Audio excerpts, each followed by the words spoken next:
Hi అండి, అందరికీ నమస్తే. Welcome back our channel. మళ్ళీ ఈరోజు ఒక రెసిపీతో మీ ముందుకైతే వచ్చానండి. మనకు సమ్మర్ వచ్చేసింది. సమ్మర్ అనగానే మనకు గుర్తుకొచ్చేది మ్యాంగోస్ అండి.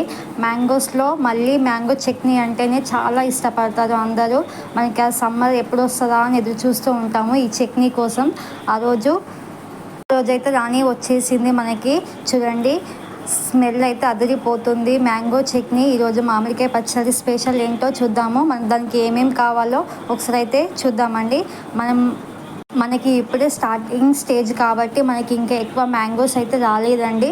మనకి ఉగాదికి అయితే చిన్న చిన్న మ్యాంగోస్ అయితే వచ్చాయి ఇప్పుడిప్పుడే. ఆ మ్యాంగోస్నే మేము ఒక 3-4 మ్యాంగోస్ తీసుకొని మామూలుగా ఒక చట్నీ అయితే చేసేసాము. బాగా హెవీగా చేయకుండా చిన్నగా పీసెస్తోనైతే మేము చేసామండి. చూడండి, ఫస్ట్ ఒక 3 మ్యాంగోస్ తీసుకొని పైన చెక్కు తీసేసుకోవాలి. ఎందుకంటే మనకు చెక్కు ఉంటే కొంచెం చేదు అని అనిపిస్తుంది చట్నీ అనేది.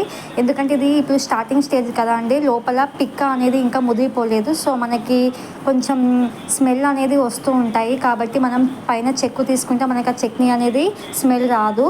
సో మనం చిన్నగా పీసెస్గా కట్ చేసుకొని దాంట్లోకి మనం ఆవాలు, మెంతులు, జీలకర్ర అనేది వాటిని ఫస్ట్ వేయింపుకొని తర్వాత ఇలా రోట్లో వేసుకొని దంచుకోవాలి. ఫస్ట్ అయితే మనం మెంతు పొడి అయితే దంచుకున్నాము. తర్వాత మనం జీలకర్ర అయితే ఇలా రోట్లో వేసి దంచుతున్నాము. మన ఈ పొడిలు అనేది వేస్తేనే మంచిగా స్మెల్ వస్తుంది. మనకు జీరా స్మెల్ కూడా అయిపోయింది రుబ్బడం. నెక్స్ట్ మనం ఆవాలు అండి. ఆవాలు అయితే వేయించిన అవసరం లేదు, డైరెక్ట్ మనం దంచుకేసుకుంటే అయిపోతుంది. సో మనమైతే ఆవాలను ఇలా మెత్తగా దంచుకోవాలి. మనకి అవి కొంచెం మెత్తగా అయ్యేదాకా మనం ఇలా ఒక్కొక్క పొడిని దంచుకోవాలని. సో ఈ విధంగా మనకు మెత్తగా అయ్యే వరకు ఆవ పొడిని ఇలా మెత్తగా చేసేసుకోవాలి.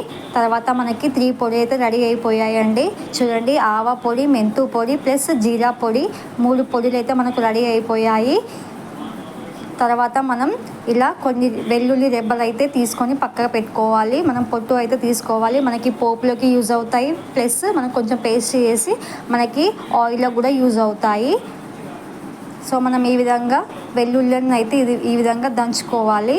ఎందుకో రోట్లో వేస్తే స్మెల్ మంచిగా వస్తాయండి, ఆ టేస్టే వేరే లెవెల్గా ఉంటాయి. మనకి మిక్సీలో పట్టడం కన్నా ఇలా రోట్లో వేసి దంచుకుంటేనే కొంచెం పచ్చళ్ళకి టేస్ట్ అనేది బాగుంటుంది. సో మనం ఇది కూడా మెత్తగా అయ్యే వరకు మనం గ్రైండ్ చేసుకోవాలి. మనకైతే రెడీ అయిపోయిందండి. తర్వాత మనం కట్ చేసుకున్న ముక్కలు అయితే పక్కకి పెట్టుకోవాలి. చూడండి, మేము ఉప్పు అయితే తగినంత వేస్తున్నాము. మనకి కేజీ వక్కలకి 1/2 కేజీ ఉప్పు అండ్ 1/2 కేజీ కారం అయితే వేసుకోవాలి. అప్పుడే మనకి తగ్గట్టుగా టేస్ట్ అయితే బాగుంటుంది. సో ఈ విధంగా గ్లాస్తో కూడా కొలుసుకొని మనం వేసుకోవచ్చు. మనకు 3 గ్లాసెస్ అండ్ 4 గ్లాసెస్ అవి ముక్కలు అయితే మనం 1 గ్లాస్ అండ్ 1 గ్లాసు కారం పొడి, 1 గ్లాసు సాల్ట్ అయితే వేసుకోవాలి. అప్పుడే టేస్ట్ తగ్గట్టుగా ఉంటుంది మనకి. సో మేము అదే విధంగా గ్లాస్తో కొలుసుకొని సాల్ట్ అయితే అండ్ కారం అయితే వేసుకున్నాము. కారం అనేది ప్యాకెట్ పొడి కన్నా మనం పట్టించింది సాల్ట్ లేకుండా ఉంటుంది కాబట్టి వేస్తే బాగుంటుంది. సో తర్వాత మనం దంచి పెట్టుకున్న ఆవ పొడిని, ఆ పొడి అన్నీ అందులో వేసేసుకోవాలి. తర్వాత మనమైతే వెల్లుల్లి పేస్ట్ ఉంది కదా, అది కూడా వేసుకొని మనం వక్కలకి పట్టేటట్టు మంచిగా మిక్స్ చేసుకోవాలి. ఈ విధంగా చూడండి ఎంత కలర్ఫుల్గా అయితే ఉందో. మనం ఇవన్నీ వేసిన తర్వాత ఫస్ట్ ముక్కలకి మంచిగా కలుపుకోవాలండి. కారం అనేది, సాల్ట్ అనేది మనకి పట్టాలి ముక్కకి. సో ఈ విధంగా అయితే మనం ముక్కలకి అయితే పట్టేసి పక్కకైతే పెట్టుకోవాలండి. తర్వాత మనమైతే స్టవ్ మీద ఆయిల్ అయితే వేడి చేసుకోవాలి. తగినంత ఆయిల్ అయితే వేసుకోవాలండి. మనకి పచ్చళ్ళలోకి కొంచెం ఆయిల్ ఎక్కువగా ఉంటుంది, టేస్ట్ అనేది పచ్చడికి బాగుంటుంది. ఆయిల్ హీట్ అయిపోయిన తర్వాత మనం అందులోకి పోపుకి ఆవాలు అండ్ వెల్లుల్లి, జీలకర్ర, ఆవాలు, మెంతులు అండ్ ఎండుమిరపకాయలు కూడా ఒక 5-6 అట్లా వేసుకోవాలి, ఎందుకంటే టేస్ట్ బాగుంటుంది. ఆయిల్ అయితే హీట్ అయిపోయిందండి. హీట్ అయిపోయిన ఆయిల్లో మనమైతే జీలకర్ర వేసుకోవాలి. చూడండి, జీలకర్ర వేయంగానే కొంచెం మనకి ఎక్కువ మాడనియొద్దు జీలకర్రని, ఎందుకంటే మాడిపోయిన స్మెల్ వస్తుంది. కాబట్టి మనం కొంచెం హీట్ తగ్గించి స్టవ్ స్లోగా పెట్టుకొని మనం అందులో జీలకర్ర అండ్ ఎండుమిరపకాయలు అయితే వేసుకోవాలండి. ఎండుమిరపకాయలు అనేది కొంచెం బ్లాక్ కలర్ వచ్చే వరకు కొంచెం మనం ఉంచుకోవాలి. మనం గ్యాస్ అనేది సిమ్లోనే ఉంచుకోవాలి, హై ఫ్లేమ్లో పెట్టకూడదు. సో ఎందుకంటే మాడిపోతుంది కాబట్టి ఆయిల్ అనేది. మనం లో ఫ్లేమ్లో పెట్టుకొని అవి కొంచెం కలర్ చేంజ్ అయ్యే వరకు ఉంచుకొని తర్వాత అందులో మనం వెల్లుల్లి పేస్ట్ అనేది కొంచెం వేసుకోవాలి. తర్వాత వెల్లుల్లి కొన్ని రెబ్బలు కూడా పోపుకి వేసుకోవాలండి, చాలా టేస్ట్గా ఉంటుంది. అల్లం వెల్లుల్లి పేస్ట్ వేస్తే మాత్రం స్మెల్ అదిరిపోతుంది. సో మనం తర్వాత ఆవాలు కూడా కొన్ని వేసుకోవాలి. పోపుకి మనం కొంచెం మాడనియద్దండి పోపు, ఎందుకంటే మాడిపోయిన స్మెల్ వస్తుంది కాబట్టి మనం ఎక్కువ హై ఫ్లేమ్లో పెట్టుకోకూడదు, లో ఫ్లేమ్లోనే పెట్టుకోవాలి. సో మనకైతే పోపు కూడా రెడీ అయిపోయిందండి చట్నీది.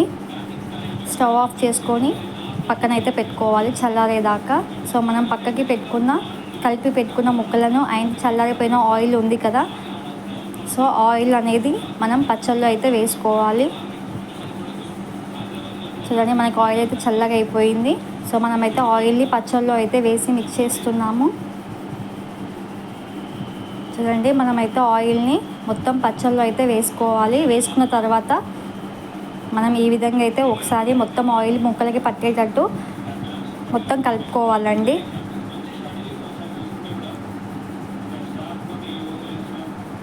ఈ విధంగా మనం వేసుకున్న ఆయిల్ అండ్ పోపు మొత్తం ఆ ముక్కలకి పట్టేటట్టు మొత్తం మిక్స్ చేసుకోవాలి. ఆయిల్ మొత్తం పట్టాలి కదా ముక్కలకి, సో అందుకనే మనం ఆయిల్ అంతా పట్టే వరకు మిక్స్ చేసుకోవాలి. ఈ విధంగా అయితే మిక్స్ చేసుకున్నామని అంతే, వేడి వేడి అండ్ యమ్మీ టేస్టీ మామిడికాయ పచ్చడి అయితే రెడీ అయిపోయింది. వేడి వేడి అన్నంలో ఇంత నెయ్యి వేసుకొని తింటే మాత్రం టేస్ట్ అదిరిపోతుందండి. ఈ పచ్చడిని ఇష్టపడని వాళ్ళు అయితే ఎవరు ఉండరు, చిన్నపిల్లల కాంచి ప్రతి ఒక్కరు తింటారు. సో మనం ఇలా పచ్చడి చేసుకునే విధంగా తర్వాత మనం ఒక బాక్స్లోకి స్టోరేజ్ పెట్టుకుంటే ఎన్ని రోజులైనా నిల్వ ఉంటుందండి. మా వీడియో మీ అందరికీ నచ్చింది అనుకుంటాను. నచ్చితే మాత్రం లైక్ అండ్ సబ్స్క్రైబ్. బాయ్.